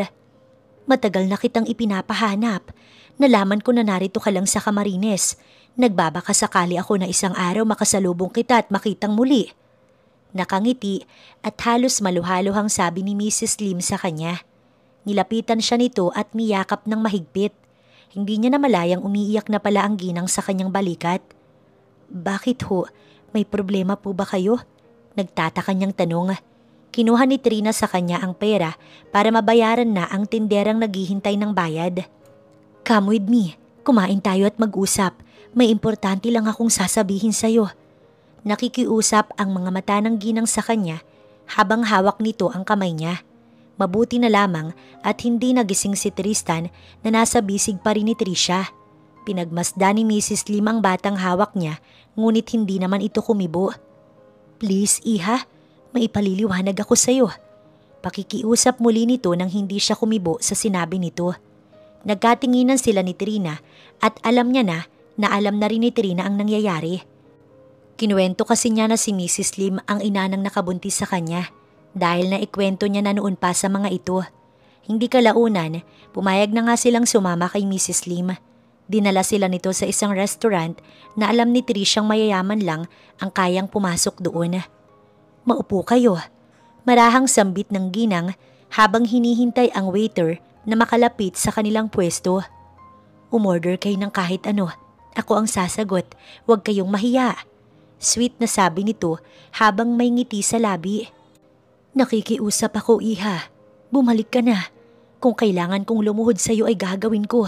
Balikan mo lang si Bryant. Nakikiusap ang tono ng ginang habang hawak ang palad niyang malaya. Napagawi ang tingin nito sa sanggol na kanyang hawak. Anak mo ba ang mga ito? Nakakatuwa naman at kambal sila. Oho, ma'am. Sagot niya. Ikinuwento ni Mrs. Lim na mula noong umalis siya, nagbago na si Bryant. Lumayo na ang loob nito sa kanila ng ama nito. Na-hospital pa nga si Mrs. Lim dahil sa lungkot na nararamdaman, ngunit hindi siya dinalaw ng anak kahit isang beses. Naging matigas daw ang ulo ni Bryant at naging mailap sa kanila. May sarili na rin itong kumpanya na ngayon, napakatayog na dahil sa pamumuno mismo ng binata. Inaamin daw ni na Mrs. Lim na noong umalis siya, binalak nilang ipakasal muli sa ibang babae si Bryant, ngunit ayaw ng binata at hindi papayag na magpakasal sa iba kung hindi daw si Tricia ang babaeng yun. Mula noon, hindi na ito lumapit sa kanila at nagparamdam. Labis na ikinalungkot ni Mrs. Lim ang nangyari kaya ipinahanap niya si Tricia. Sinubukan niyang kontakin ng dalaga sa numero nito noon pero hindi sumasagot kaya nag-hire siya ng tao upang maghanap kay Tricia. Hanggang sa nagkita nga sila nito sa nadaanan nila kanina. Naroon si Mrs. Lim para sana asikasuhin ang business nila at saktong namataan niya ang dalaga na namimili sa tabi. Akala nga niya'y kamukha lang ni Tricia, ngunit nang pagmasdan niya ay ito nga si Tricia na matagal na niyang hinahanap. Please, Tricia, bumalik ka na kay Bryant. Nagmamakaawa ako sa'yo. Nagsusumamong sabi nito habang hawak ang kamay niya. May luhang pumatak sa mata ng ginang. Naguguluhan na rin siya kung bakit gano'n na lang ang nangyari kay Bryant. May parte sa puso niya na nalulungkot para sa binata. Hindi ko po masasagot yan ngayon, ma'am. Pag-iisipan ko po muna ng maigi. Sagot niya. Ngunit sa totoo lang, hindi niya alam ang isasagot dito dahil maraming nagbago sa bawat araw na lumipas. Hindi niya alam kung kaya pa ba niyang bumalik sa Manila at makita muli si Bryant. Alam naman niya na hindi niya kayang ibalik ang dating Bryant dahil wala lang naman siya para sa binata. Iniisip niyang baka gusto lang talaga ni Bryant na pakasalan siya. Wala naman itong sinabing kahit ano noon, maliban sa gusto siya nito pero magkaiba ang gusto sa mahal. Napabuntong hininga si Trisha mula sa malalim na pag-iisip. Nakatanaw siya mula sa kwarto nila ng kambal. Tanaw niya sa bintana ang kabuuan ng kanilang bakuran.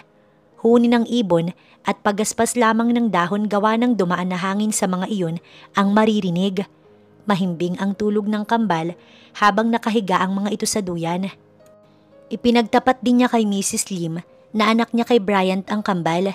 Labis-labis ang saya ng ginang dahil sa wakas daw magkakaroon na ito ng apo. Hindi lamang daw isa kundi dalawa pa. Ibinigay nito ang mismong numero nito sa kanya para kapag nakapagdesisyon na daw siya ay masabihan niya ito at agad daw siyang ipapasundo. Huwag na daw niyang alalahanin ang tutuluyan at gastusin dahil sagot daw ni Mrs. Lim ang lahat pati sa pangangailangan ng mga ito. Alam niyang mali na bumalik siya roon pero para sa mga anak niya ay gagawin niya. Lumalaki na ang mga ito at sa bawat araw na nadadagdagan, matututo na din ang mga ito na magsalita at makapag-isip.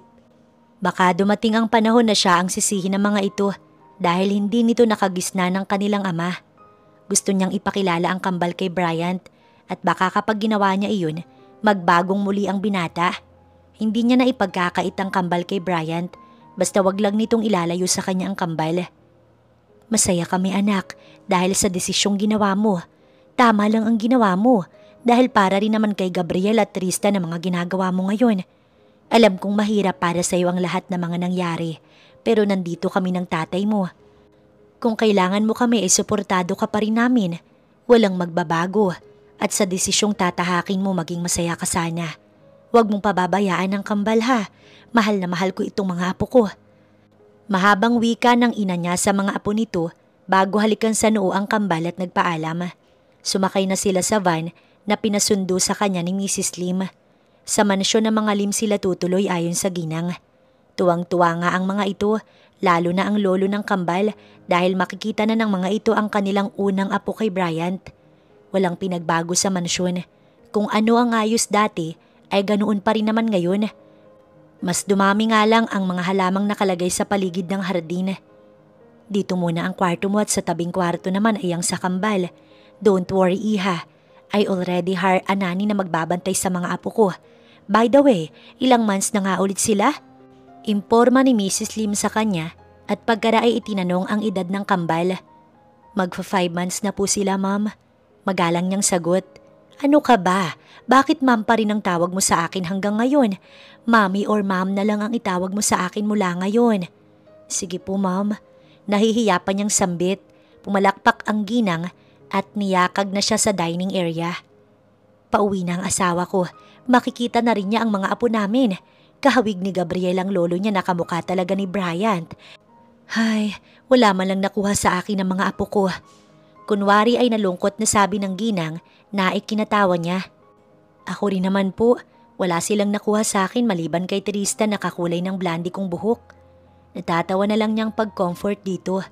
Nagtawanan na lang sila habang hinihintay ang asawa nitong si Mr. Lim. Nagkwentuhan pa sila ng kung ano-ano tungkol sa mga nakaraan. Makalipas ang 2 araw, napagdesisyonan ni Trisha na opisyal nang sabihin kay Bryant na ang namagitan noon sa kanila ay nagbunga.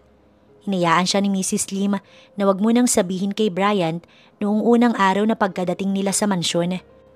Hinayaan nitong siya ang kusang magsabi sa anak nito dahil hindi rin naman ito kinikibo ng sariling anak. Malayo na talaga ang loob ni Bryant sa kanyang mga magulang. Wala na rin naman daw nagawa ang mga ito kaya hinayaan na ang binata na mapag-isa. Suot ang puting long sleeve na malinaw ay itinakin niya iyon sa kanyang high-waisted pants at nagsuot na lamang sa ibaba ng puting sapatos. Hawak ang bag niyang sinadya niyang liitan ay hinatid siya ni Mang Kanor sa mismong kumpanya ni Bryant kaya hindi na siya namasahe. Si Mang Kanor ay ang driver ng mga Lim at matagal na daw itong naninilbihan sa mga ito. Hello ma'am, good morning. May appointment po ba kayo kay Mr. Lim? Sagot ng receptionist nang tanungin niya ito kung nasaan ang floor ng binata. Wala ho pero baka naman pwedeng pakitawagan siya at sabihing importante lang ang pag-uusapan namin. Nakikiusap niyang sabi. Tinignan siya ng babae bago mag-dial sa telepono. Ano pong pangalan niyo ma'am? Tanong nito, makaraang kausapin ng kausap.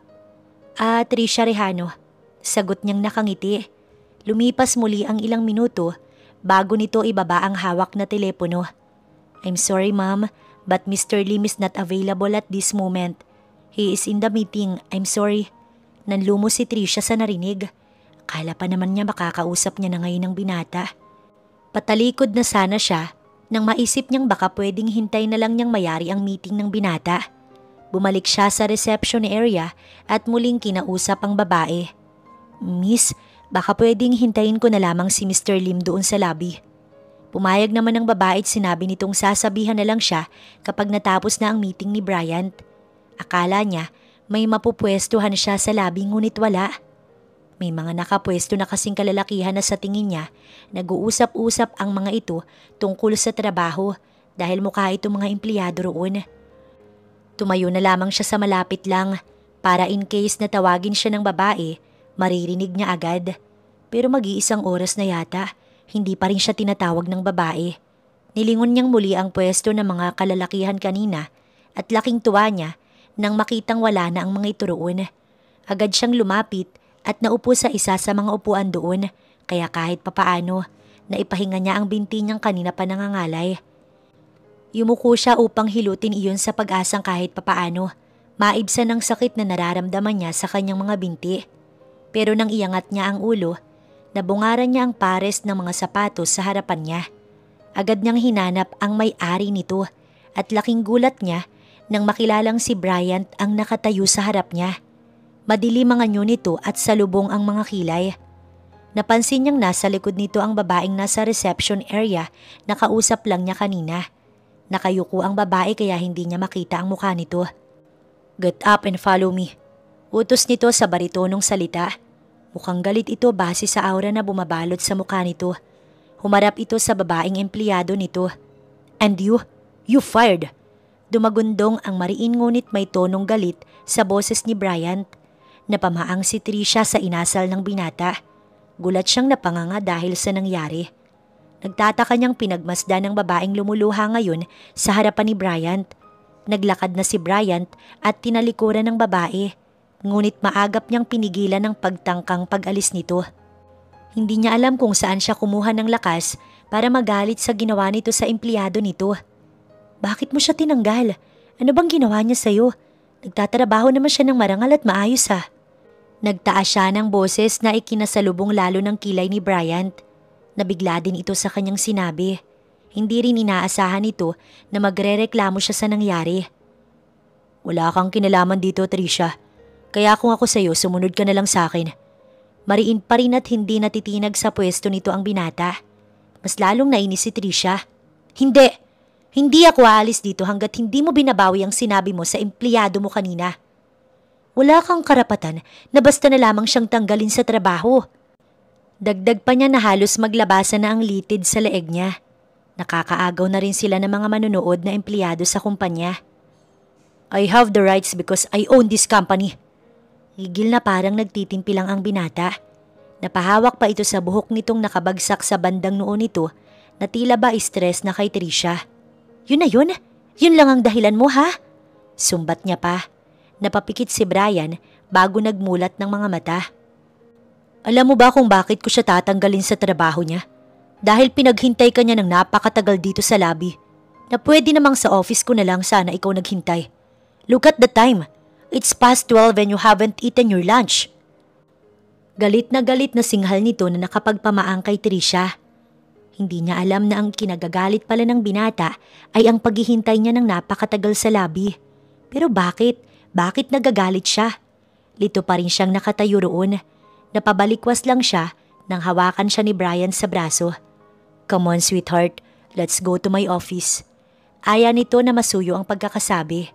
Rinig niya ang bulungan sa paligid nila kaya tinignan niya ang reaksyon ni Bryant ngunit wala lang ito sa binata.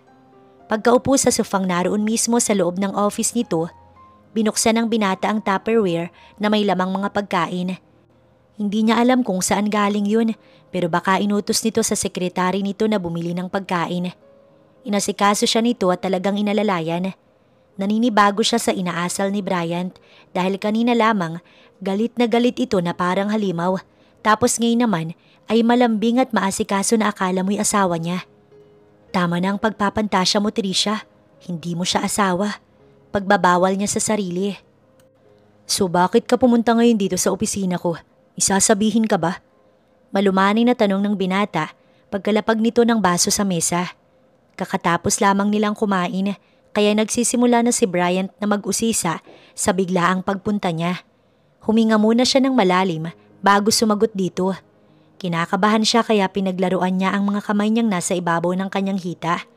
Pinagpapawisan tuloy siyang bigla.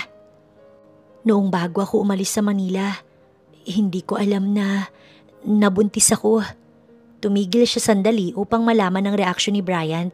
Kitang-kita niya kung paano mapatuwid ng upo si Bryant. Gumalaw din ang mga panga nito at nakatitig sa kanya ng mariin habang nakakuyom ang mga palad. Ramdam niyang galit ang binata sa narinig nito sa kanya. Bakit ngayon mo lang sinabi sa akin to? Ilang buwan na siya? Kamukha ko ba? Alam kong anak ko ang isinilang mo, Tricia. Bakit mo nagawang itago sa akin to? Napaka-unfair mo. Hindi na napigilan ni Bryant ang mapatayo habang hawak ng mahigpit ang buhok nito na tila ba sinasabunutan ng sarili. Namumula ang mga mata ni Bryant nang humarap sa kanya. Bakit? Malakas na ang pagkakasabi noon ni Bryant. Napaigtad si Tricia dahil sa lakas ng sigaw nito na tila dumagundong sa buong opisina ni Bryant. Mas dumoble ang kabang nararamdaman niya. Hindi ko naman gustong malayo sa iyo mga bata. Pero iniisip ko lang ang kalagayan mo. Hindi ba't ikakasal ka na sa iba noon? Paano kung maging bastardo ang mga anak mo at pagkatuwaan ng iba? Hindi ko kaya yun, Bryant. Mas gugustuhin ko pa na ilayo sila sa iyo kaysa kantsawan sila ng mga tao. Naluhana si Tricia dahil sa emosyong nararamdaman niya ng mga oras na iyon. Napahilamos si Bryant sa mukha niya. Habang si Tricia naman, napatakip sa kamay niya habang humahagulgol. Hindi niya namalayang niyakap na pala siya ni Bryant ng marahan at tila nag-iingat. I'm sorry kung hindi ko agad nalaman. Kung alam ko lang na magkakaanak na tayo, sana hinanap kita. Kinintalan siya ng halik ni Bryant sa ulo. Hindi mo naman kailangang gawin yun. Sambit ni Tricia. Pakakasal tayo sa lalong madaling panahon. Nasaan ang anak natin? Babae ba siya o lalaki? Pinaharap siya ni Bryant bago pinawi ang mga luha sa kanyang mata. Nagulat siya sa sinabi ni Bryant dahil akala niya ay kasal na ito sa iba. Ngunit hindi pala talaga. Dahil nabanggit ni Mrs. Lim na sinubukan nga daw nilang ipakasal si Bryant sa ibang babae. Ngunit umayaw ang binata at mula noon, lumabo na ang samahan nito at ng mga magulang. Ang totoo niyan, kambalang anak natin, parehong lalaki. Ang pangalan nila ay Tristan at Gabriel. Sagot niya sa binatang kaharap. Hanggang ngayon ay hawak pa rin siya ni Bryant. Napatigil ito bago pumaskilang malawak ng ngiti sa labi. Kambal? Kambal ang anak ko? Halos bulong na lamang iyon ni Bryant sa sarili. Hindi ito makapaniwalang may anak na ito at sa kasiyahang palad ay dalawa pa. Niyakap niya ng napakahigpit si Tricia na namamangha sa kanyang reaksyon. Napangiti na rin si Tricia dahil hindi niya inaasahan ang magiging reaksyon ni Bryant. Kala kasi niya magagalit ito sa kanya at pagsasabihan siya ng kung ano-ano pero hindi pala. Mas naging masaya pa ito at parang walang nangyaring problema sa pagitan nilang dalawa. Gulat ang lahat ng empleyado ni Bryant nang bumaba ito kasama si Tricia mula sa office nito. Inutos ng binata sa sekretary nito na ito na muna ang bahala sa lahat dahil may importanteng pupuntahan si Bryant at ang importanteng pupuntahan nito ay ang kanilang mga anak. Tuwang-tuwa si Mrs. Lim nang muli ay tumapak si Bryant sa mansyon. Napaluha pa itong nakatingin mula sa malayo kay Bryant. Hindi nito magawang lumapit sa anak dahil wala pa namang maayos na usapan sa pagitan nilang dalawa. Nasasaktan man si Trish na makitang lumuluha si Mrs. Lim. Hindi naman niya alam kung paano ba niya mapagbabati ang dalawa at muling maibalik ang dating pagsasama ng mga ito. Iho anak, dito na kayo kumain ng dinner. Para naman mabuo ulit tayo kahit na isang gabi lang. Kabado at may pag-aalinlangan sa tono ng ina ni Bryant. Nagbabaka sakali siyang mapagbibigyan siya ni Bryant dahil sa totoo lang, miss na miss niya na ang kanilang anak. Pigil ang luhang hinihintay ang isasagot ni Bryant. Maging si Trisha, nagbabaka sakaling papayag nga si Bryant. Ngunit agad na bumagsak ang balikat ni Mrs. Lim nang tanggihan siya ni Bryant. Iuwi ko na ang mag-ina ko. Sabay-sabay na kaming magdi-dinner. Yun ang salitang lumabas sa bibig ng kanyang anak. Pigil ang luha na tumango si Mrs. Lim. Handa na sanang tanggapin ang sinabi ng anak niya. Ngunit sumingit si Trisha. Bakit hindi mo pagbigyan ng mami mo, Bryant? Matagal na rin na hindi kayo nagkakasalo dito sa mansyon. Oo, nabalitaan kong nagkaroon kayo ng hindi pagkakaunawaan. Pero magulang mo pa rin sila. Hindi mo dapat tinitiis na hindi sila makausap o lingunin man lang. Paano kung sa'yo gawin ng kambal yan, ha? Masasaktan ka rin. Tandaan mo. Lalaki ng mabilis sa mga yan at darating ang araw na magkakaroon din kayo ng hindi pagkakaunawaan. Gusto mo ba nun? Na mangyari din sa'yo ang nangyayari sa mami mo ngayon? Hindi nakapagpigil na sabat ni Trisha. Napahawak sa mukha si Mrs. Lim habang umiiyak. Napatigil naman si Bryant at pinagmasdan ang ina niyang lumuluha. Wala kami rito kung hindi dahil sa mami mo, Bryant. Dapat nga magpasalamat ka. Dahil kung hindi dahil sa kanya, hindi naman kami babalik muli dito ng mga bata. Hanggang lumaki sila, hindi mo sila makakapiling. Be thankful sa mami mo na gumagawa ng paraan, mapapayag lang kami na bumalik dito at ipaalam sa iyo na may anak tayo. Sa pulang bawat salita ni Trisha kay Bryant. Napahilamos si Bryant sa muka dahil sa pagsisisi sa kasalanang nagawa niya sa kanyang pamilya. Tiniis niya ang mga ito ng ilang buwan matapos pilitin ng mga ito na ipakasal siya sa ibang babae matapos umalis noon si Trisha. Pero mahal niya si Trisha at hindi niya kayang makita ang sarili na ikinakasal sa ibang babae kaya nagalit siya sa mga magulang dahil hindi nito iniisip ang nararamdaman niyang pagmamahal para kay Trisha. Pero ngayon, nagsisisi na siya. Akala kasi niya ayaw talaga ng mga ito kay Trisha para sa kanya. Nang dahil kay Trisha ay muli na ngang nagkaayos sina Bryant at ang mga magulang nito. Ngayon ay nakatira si Trisha at ang kambal sa mansyon ng mga Lim. At dahil naroon nga sila, lumipat na rin si Bryant upang makapiling ang kanyang mag-iina. Sa ngayon ay pinag-iigihan ni Bryant ang pagbibigay ng atensyon sa mag-iina niya lalo na sa kanyang kambal. Kasama ang buong pamilya, nag-shopping sila noong nakaraang linggo upang bilhan ng mga gamit ang kambal pati na rin si Trisha. Ngayon ay nasa isang pribadong isla sila kung saan pagmamay-ari ng mga Lim.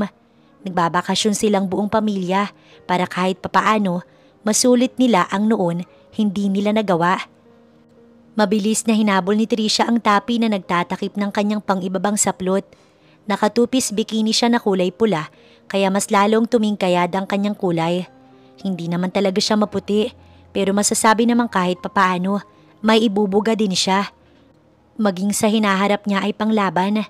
Hinawi rin niya ang buhok na tinangay ng hangin at inilagay iyon sa likod ng kanyang tenga habang naglalakad siya palapit sa kanyang mag-ama. Naroon din ang mami at daddy nito habang ang kambal binabantayan ng nani ng mga ito. Nag-hire kasi si mami para sa kambal kaya ngayon hindi nahirap si Trisha sa pagbabantay kina Gabriel at Tristan. Biglang tumaba ang dalawang kambal. Lalo na nang i-spoiled ng lola ng mga ito ng mga gatas na mamahalin. Mabuti na lang din at naawat na sa kanya ang dalawang kambal. Hey sweetie, you look gorgeous and sexy. Salubong sa kanya ni Bryant bago humapit ang isang braso nito sa kanyang bewang. Salamat. Naiilang pa rin siya kahit na araw-araw silang magkasama ni Bryant mula nang magkaayos na ang mga ito at ang magulang nito. Kung makatitig kasi si Bryant sa kanya, akala mo kakainin siya nito ng buhay. Kinintalan siya ni Bryant ng halik sa noo bago igiya sa pwesto ng mga ito. O iha, napakaganda pa rin ng katawan mo, parang hindi ka naglabas ng kambal. Salubong ni Mrs. Lim sa kanya. Tamang ehersisyo lang po siguro, Mami. Nahihiya niyang sabi. Habang nag-uusap ang mga ito, lumusong sandali si Trisha pero nagpaalam naman siya sa mga ito. Nang hanggang hita na ang tubig, lumangoy na siya pailalim. Napakalinaw ng tubig na kapag nasa ibabaw ka, makikita mo ang isda at buhangin. Kulay puti ang buhangin kaya nakaka-enjoy talaga sa paglangoy. Aahon na sana siya pero may mga bisig sa kanyang likuran ang nag-ahon sa kanya mula sa tubig. Bryant? Gulat niyang sambit sa pangalan nito. I miss you. Bulong nito sa kanyang punong tenga. Magkayakap na sila ngayon dahil hawak siya nito. Hindi naman malalim sa pwesto nila. Tama lang para makatayo sila. Ngunit dahil hawak siya ni Brian sa bewang, nakayakap na rin siya dito. Anong ibig mong sabihin? Magkasama tayo araw-araw sa bahay. Nakatawang sabi niya sa binata. Magkalapit ang kanilang mga muka. Amoy niya ang mabangong hininga ni Bryant dahil sa sobrang lapit nila. Alam mo bang may nakabanggaan ako noon bago ako pumasok sa trabaho? Mainit ang ulo ko na mga oras na yun dahil mayroon akong hangover. At isa pa'y kakahiwalay ko lang sa ex ko. Pagkukwento ni Bryant, tahimik lang siyang nakikinig sa binata habang magkahinang ang kanilang mga mata. Pero yung nabangga akong babae, nakangiti noong humarap sa akin. Todo hingi siya ng sorry. Tinanong ko siya kung bakit siya nakangiti gayong nabangga na nga niya ako. Nahihiya siyang sabihin sa akin kung bakit. Pero napilit ko siya at ang sagot niya dahil daw ang pogi ko kahit na nakasimangot ako at galit. Nagtawanan silang dalawa dahil sa kwento ni Bryant. Mula noon hindi ko na nakalimutan ng babaeng yun. Pinilit ko nakalimutan na lang siya dahil wala rin namang mangyayari kung palagi ko na lang siyang maaalala. Pero isang araw nang bago ko pumasok sa trabaho nakita ko muli yung babae. Akala ko na mamalikmata lang ako pero totoo siya. Hindi na siya nawala sa isip ko hanggang sa nagkaroon ako ng chance para makuha siya. Masama na akong masama pero ginusto ko ang nangyari sa amin. Malalim ang mga titig ni Bryant habang nagkukwento siya sa dalaga. Hindi alam ni Trisha kung bakit bigla na lang may kirot sa kanyang puso. Nagsiselos ba siya sa kwento ni Bryant? Sino ang babaeng yun? Nang gabing yun, hindi ako gumamit ng anumang proteksyon. Gusto ko talaga sana ay magbunga ang nangyari sa amin. Gumawa ako ng paraan para wala na siyang kawala sa akin. Even sa publiko pinalabas kong may namagitan sa amin. Pero ayaw niya, hindi niya ako gusto at yun ang hindi ko matanggap. Hanggang sana wala siya sa akin. Nalungkot ako ng sobra dahil sa pagkawala niya. Pero bumalik siya at sinabing may anak kami. Tuloy-tuloy ang pagkukwento ni Bryant. Kumabog ang dibdib ni Trisha dahil sa hindi maipaliwanag na kaba. Parang may nagsasabi sa kanyang alam niya na ang tinutukoy ni Bryant. Napakasaya ko ng mga oras na sabihin niyang kambal ang anak namin. Hindi maipaliwanag ang sayang nararamdaman ko ng mga oras na yun. Siya ang nagturo sa akin para magmahal muli. Siya din ang nagpaintindi na mahalaga ang pamilya higit sa lahat. At dahil sa kanya, buo na muli ang puso ko. Maging ang pamilya ko nabuo na rin. Sana mabuo na rin ang pamilyang pinapangarap ko. Ang maikasal kami sa isa't isa at mabigyan ng buong pamilya ang mga anak namin. Mariin masuyo at mapagmahal nitong tinapos ang kwento. Napaluha si Trisha. Hindi niya inaasahang noon pa pala ay mahal na siya ni Bryant. Akala niya, niloloko lang siya nito at ginagamit. Pero mali pala siya dahil naalala na niyang siya nga pala ang nakabanggaan nito noon. Na-starstruck kasi siya sa itsura nito at nasabi niyang napakapogi nito. At syempre, sino ba naman siya para humindi sa binata? Will you marry me, Miss Rehano? Buong pusong sambit ni Brian. Nagulat na lang siya na may singsing nang inilagay sa daliri niya ang binata. Nalaki ang mga mata niya dahil hindi makapaniwala. Yes, napahagulgul na siya at buong pagmamahal na hinalikan ng binata. Ngayon lang niya napatunayan na mahal niya pala si Bryant at iniisip pa lang niyang hindi ito ang lalaking makakasama niya sa pagtanda. Nalulungkot na siya.